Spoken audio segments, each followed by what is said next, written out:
Bonjour à toutes et à tous. Dans cette vidéo, nous allons parler d'orthogonalité de sous-espaces vectoriels. Alors jusque-là, dans ce chapitre et dans les vidéos précédentes, vous avez étudié la notion d'orthogonalité de vecteurs. Or, dans les petites classes, par exemple, vous avez vu aussi d'autres notions d'orthogonalité. Par exemple, celle d'orthogonalité de droite. Vous avez parlé de droite orthogonale ou de droite orthogonale à un plan. Donc c'est cette notion-là que nous allons développer dans cette vidéo. Donc tout d'abord, alors on se place dans un R espace vectoriel muni d'un produit scalaire que l'on notera de cette manière, avec des crochets. On se place dans un tel espace vectoriel dans toute la vidéo. Je ne le rappellerai pas. Donc, si je prends deux sous-espaces vectoriels E, eh bien je dirais que ces deux sous-espaces vectoriels sont orthogonaux, donc on lit ceci, F est orthogonal à G ou G est orthogonal à F, si tous les vecteurs de F sont orthogonaux à tous les vecteurs de G, c'est-à-dire pour tout petit f dans grand F, pour tout petit g dans grand G, F est orthogonal à G, c'est-à-dire que le produit scalaire des deux est nul. Alors, ce que l'on peut voir immédiatement, c'est que si un vecteur est dans les... Si vous avez grand F orthogonal à grand G, et si un vecteur X est à la fois dans grand F et dans grand G, ce vecteur X, on peut le prendre pour petit f et petit g, est orthogonal à lui-même, et vous savez qu'il n'y a qu'un seul vecteur orthogonal à lui-même, c'est le vecteur nul. Donc, si vous prenez... Si f et g sont orthogonaux, alors si x est dans l'intersection de f et de g, x est orthogonal à x, c'est-à-dire produit scalaire de x et de x est nul, c'est-à-dire le carré de la norme de x est nul, c'est-à-dire que x est nul, donc l'intersection de f et de g est réduite au vecteur nul, donc f et g sont en somme directe.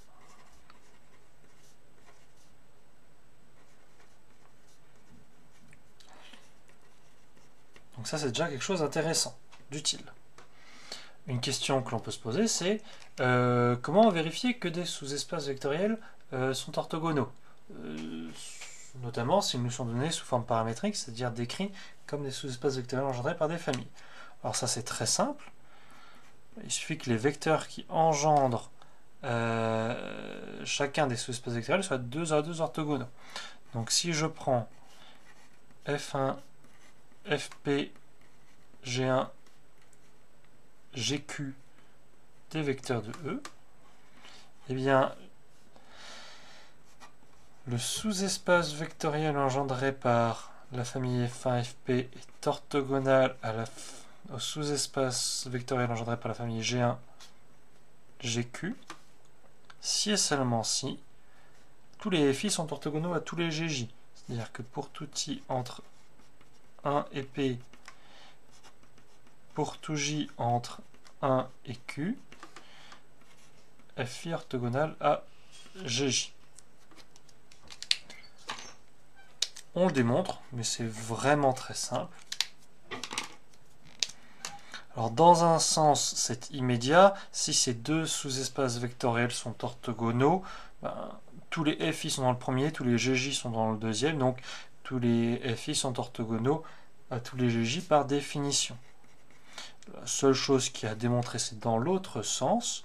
Donc si pour tout I, pour tout J, FI est orthogonal à GJ. On va prendre un élément quelconque du sous-espace vectoriel engendré par les FI. Donc on va prendre des scalaires lambda 1, lambda p. On va prendre un élément quelconque du deuxième sous-espace vectoriel. Donc on va prendre des scalaires mu1, mu p. Et on va regarder le produit scalaire entre la combinaison linéaire des FI par les lambda i et la combinaison linéaire des GJ par les lambda J. Donc on fait ce produit scalaire là, somme I allant de 1 à P des lambda IFI, somme pour J allant de 1 à N des mu J GJ, et par bilinéarité du produit scalaire,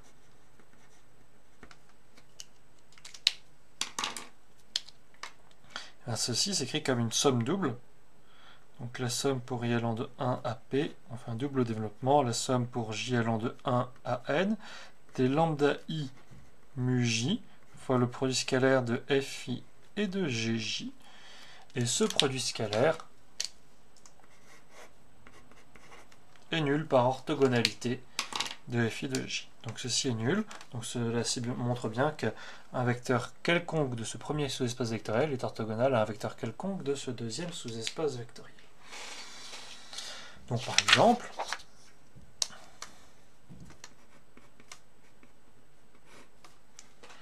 dans R3, je peux voir que la droite engendrée par le vecteur de coordonnées 1, 1, 1 est orthogonale au plan engendré par les vecteurs de coordonnées 1, moins 1, 0 et 1, 0, moins 1 immédiatement.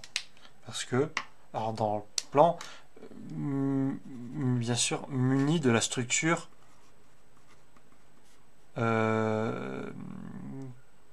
habituelle, on va dire, canonique.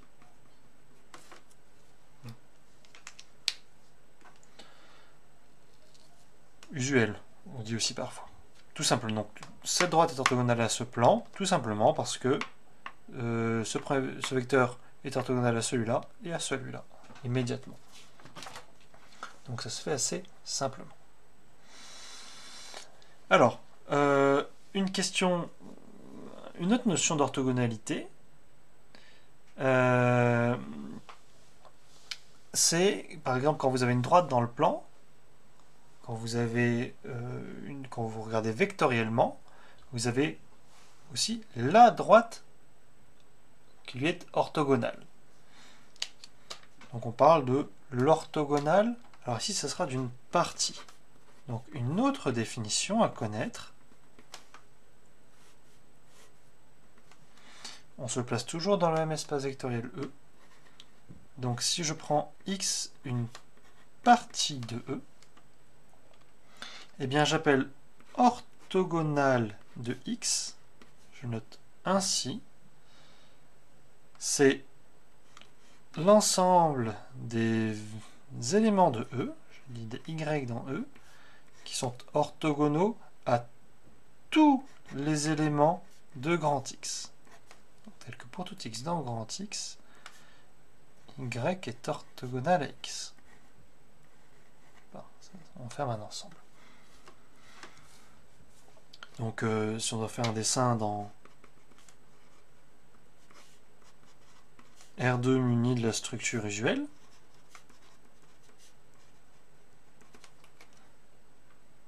donc hop, je vais passer le vecteur nul. Si je prends une droite D, ou même un segment porté par D, là je mets le vecteur nul.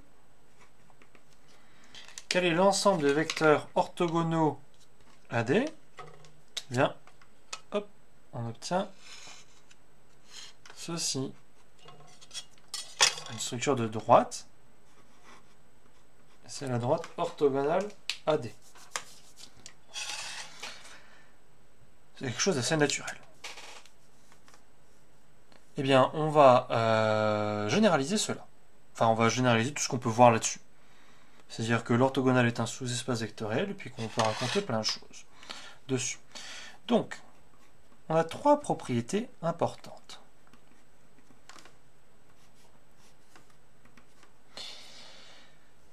Donc, premièrement, je vais prendre des parties de E, x, y. Premièrement, l'orthogonale de X, c'est un sous-espace vectoriel de E. Toujours.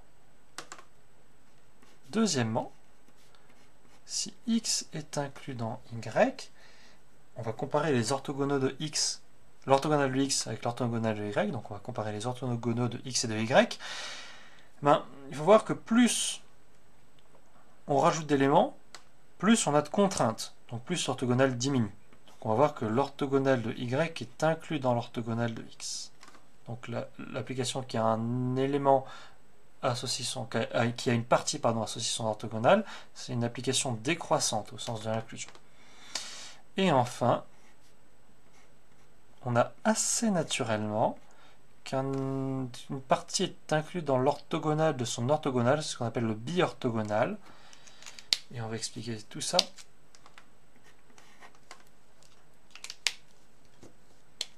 Immédiatement.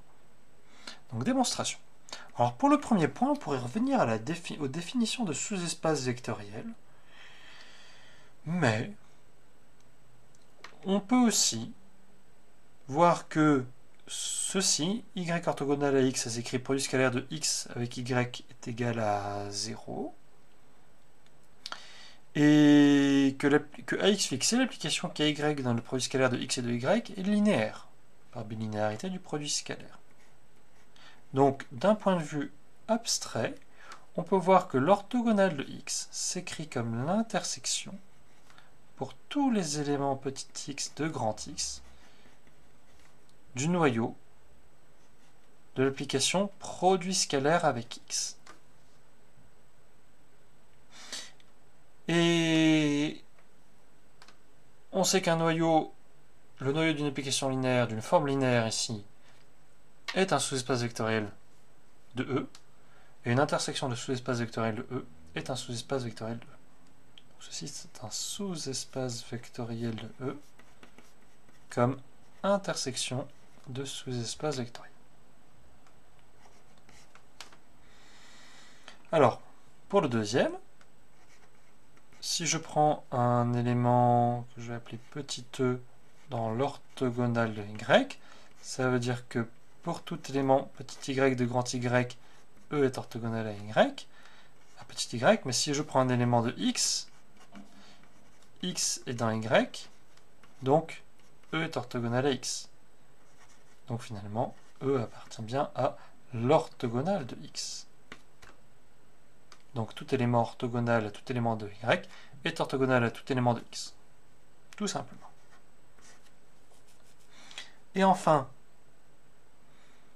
pour la troisième partie, on prend un élément x d'un grand X et on va voir immédiatement qu'il est orthogonal à tout élément orthogonal à tout élément de grand X. C'est-à-dire que si je prends y dans l'orthogonale de x de grand X, par définition, x est orthogonal à y. Mais ça montre bien que tout élément de grand X est orthogonal à tout élément de l'orthogonale de grand X.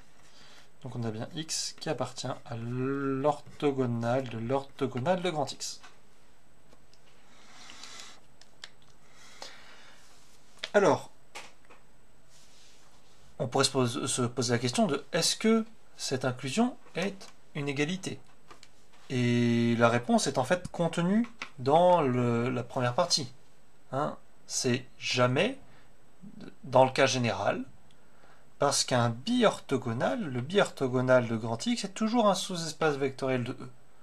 Donc, dès que grand X n'est pas un sous-espace vectoriel de E, eh bien, l'inclusion réciproque sera fausse. Et que se passe-t-il si grand X est un sous-espace vectoriel de E? Eh bien, nous allons voir que parfois, l'inclusion réciproque sera vraie, et ce sera toujours le cas en dimension finie.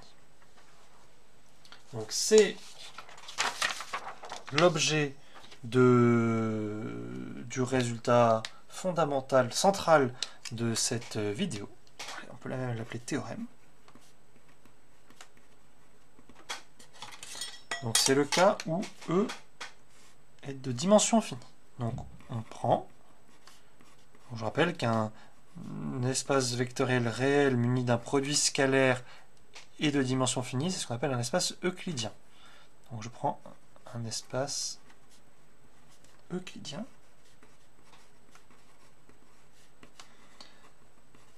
et je prends F, un sous-espace vectoriel de E.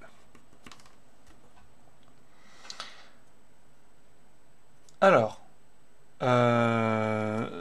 F, c'est le plus grand sous-espace vectoriel de E orthogonal, pardon, l'orthogonal de grand F, c'est le plus grand sous-espace vectoriel de E orthogonal à F. Alors ça c'est vrai même si E n'est pas de dimension finie. Ça ne nous intéressera pas. Enfin, on va voir, c'est très simple, c'est pas forcément ce qui est pertinent. Surtout, grand F, l'orthogonal de grand F est supplémentaire à grand F, et c'est même le seul. Donc l'orthogonal de grand F, c'est le seul sous-espace vectoriel G de E qui vérifie que F est en somme directe avec G et F est orthogonal à G. Hein. Et pour avoir une notation pour ces deux-là simultanément, on note parfois ceci pour dire que F et G sont supplémentaires orthogonaux. Donc on dit que l'orthogonal de F c'est le supplémentaire orthogonal de grand F. Alors, pour la première partie, en fait, on l'a déjà raconté.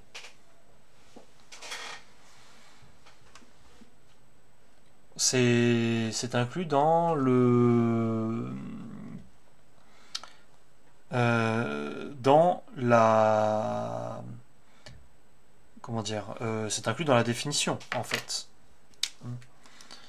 C'est-à-dire que si on prend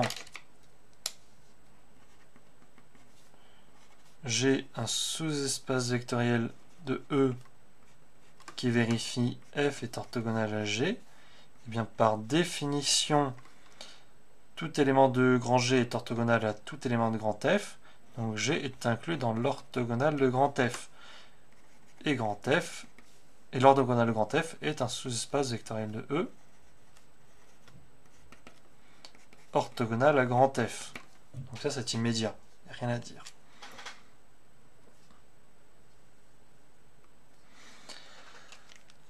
Donc, on va montrer en fait ces deux-là d'un certain point de vue, presque par analyse synthèse, les deux derniers points. Donc, ce que l'on sait déjà, c'est que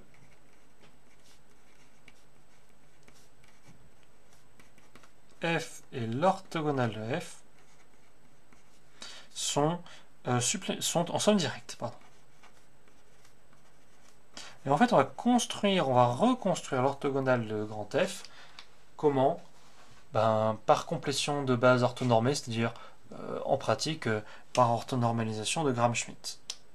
Donc je prends F1 FP, une base de grand F. On la complète. Une base, pardon, orthonormée.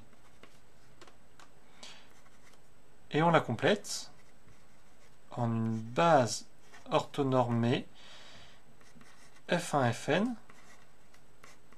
de E. Et j'appelle G le supplémentaire que l'on construit ainsi, c'est-à-dire le sous-espace vectoriel engendré par la famille Fp plus 1 jusqu'à Fn.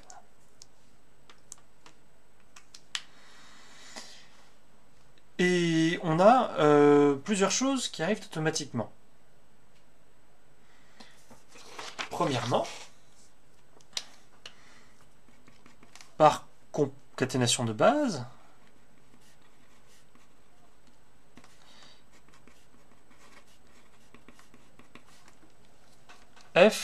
est un sous-espace... pardon, G est un supplémentaire de grand F.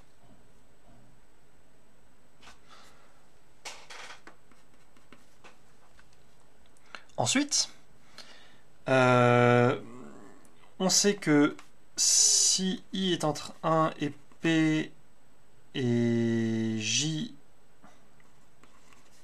est entre P plus 1 et N, on a FI qui est orthogonal à FJ. Donc d'après ce que l'on vient de raconter, les deux sous-espaces vectoriels grand F et grand G sont orthogonaux.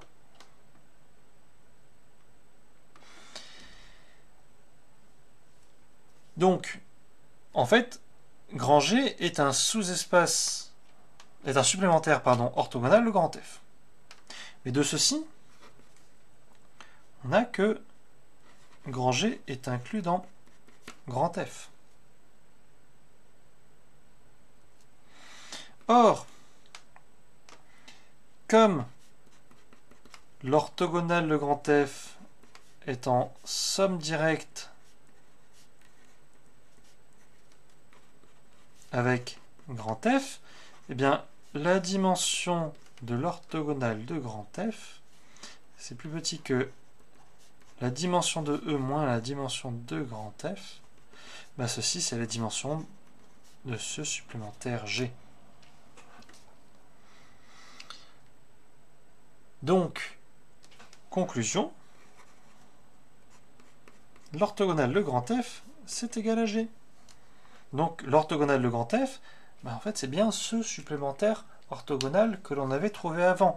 Donc, on sait que E est somme directe de F et de son orthogonale. Donc, cette démonstration, c'était la première partie du résultat, hein, ça serait bien de savoir la faire, et surtout, ça vous explique comment construire un supplémentaire orthogonal. C'est exactement par concaténation de base, par complétion de base, pardon. Bon, maintenant, pour l'unicité, c'est très simple. Si on prend G', un autre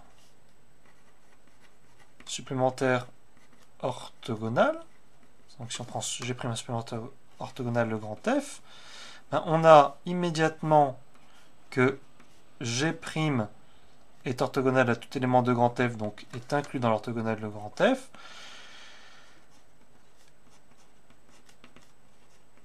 Et G' a même dimension que l'orthogonale de grand F. Donc G' égale grand F. D'où l'unicité. D'où le fait que l'on puisse parler du supplémentaire orthogonal de grand F. Donc, maintenant, si vous avez bien compris cet exercice, vous pourriez sans peine déterminer par exemple dans R3, muni de son produit scalaire usuel, déterminer par exemple l'orthogonale de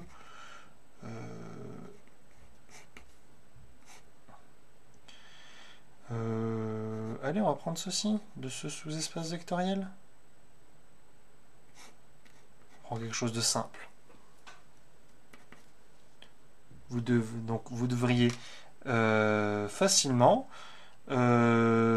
comprendre comment construire l'orthogonale de ce sous-espace vectoriel et observer que c'est un supplémentaire de ce sous-espace vectoriel.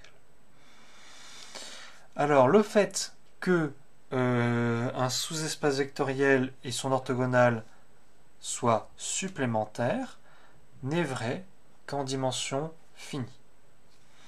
Et donc, vous pouvez voir un exemple, vous trouvez facilement un contre-exemple en dimension non finie, on va dire infinie. Donc, souvent, les contre-exemples les plus simples se font dans R croche et X. Hein, c'est votre espace vectoriel de référence qui n'est pas de dimension finie, on va dire le plus simple. Alors, on va considérer le produit scalaire coefficient par coefficient. Donc si je prends P que j'écris comme ceci, Q que j'écris comme ceci, N c'est un entier plus grand que le degré de P et le degré de Q. Donc le produit scalaire de P et Q, je le définis comme le produit coefficient par coefficient. Alors, dans le poly, vous avez une écriture avec des sommes infinies, mais vous savez bien que ce ne sont pas de vraies sommes infinies. On a des familles à support fini, donc les coefficients sont nuls à partir d'un certain rang. Je vous l'écris comme ça sans symbole somme. Eh bien, vous pouvez regarder le sous-espace vectoriel engendré par la famille des 1 plus x puissance k pour k entier naturel non nul. Donc le sous-espace vectoriel engendré par les vecteurs 1 plus x au carré, etc., 1 plus x puissance n. Je vous laisse déterminer l'orthogonale le grand F et voir ce qui se passe pour le résultat que nous venons de voir qui est mis en défaut dans cet exemple-là. Voilà pour cette vidéo. On continuera à explorer le caractère, tous les résultats que l'on peut obtenir sur des espaces euclidiens dans les prochaines vidéos.